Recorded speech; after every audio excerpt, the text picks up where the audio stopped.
வாழ்க வளமுடன். தேவக்கோட்டை சீதாலட்சுமி. கங்கையின் மேன்மை. கங்கை பிரவாகம் எடுத்து இரண்டு பக்க கரைகளையும் தொட்டவாறு அழகாக ஓடிக்கொண்டிருந்தாள்.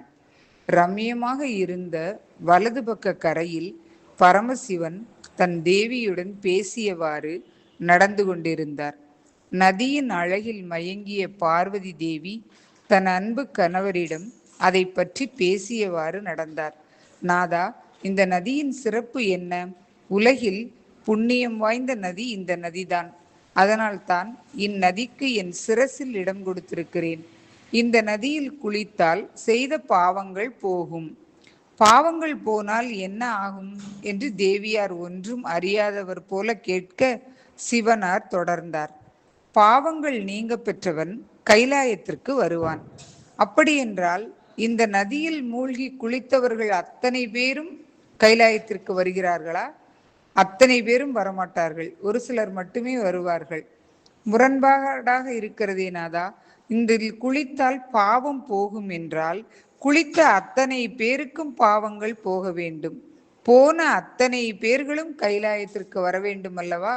சிலர் என்பது ஏன்? சற்று விளக்கமாக சொல்லுங்களேன் என்றாள். ஆகா, விளக்கமாக சொல்கிறேன்.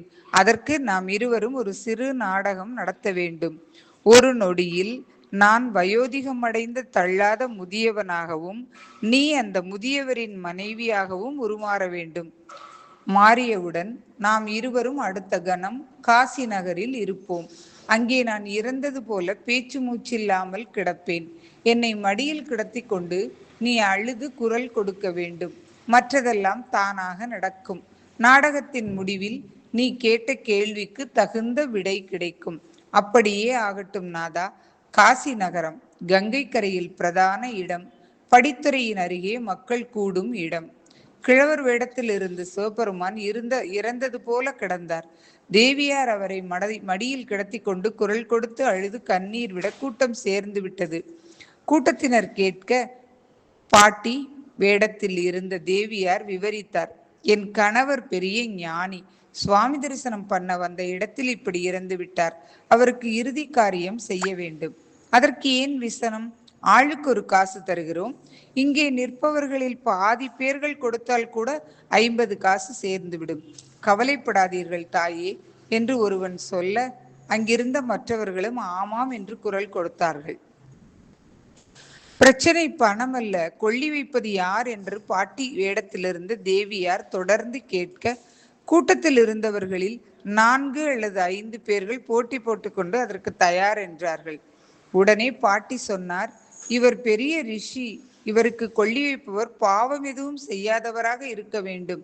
ஆகவே உங்களில் யார் பாவம் செய்யாதவரோ அவரே முன்வருக என்று கூறினார்.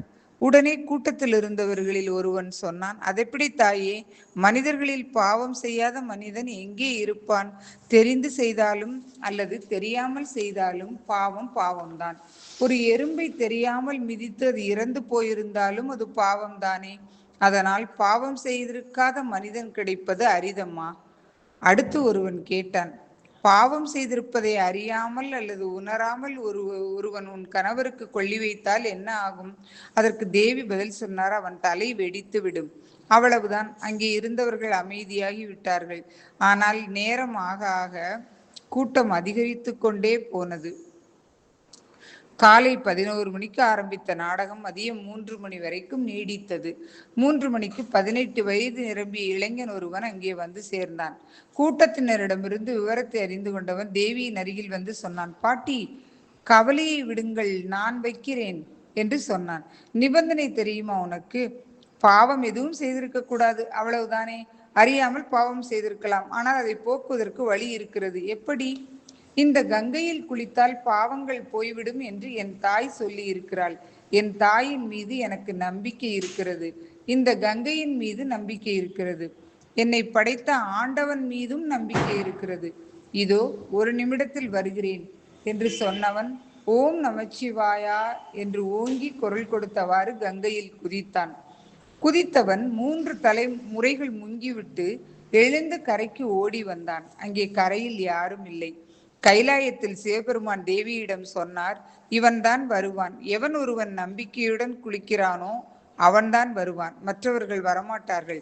ஆகவே அடுத்த முறை கங்கை என்றில்லை, எந்த நதியில் சென்று நீராடினாலும் செய்த பாவங்கள் நம்மை விட்டு போக இறை நம்பிக்கையுடன் அதில் குளியுங்கள். இறை நம்பிக்கை ஒன்றுதான் நம்மை காக்கும். எவ்வழி நல்வழி, அவ்வழி நம்வழி. பிடிச்சிருந்தா லைக் பண்ணுங்க, ஷேர் பண்ணுங்க. Thank you, bye by.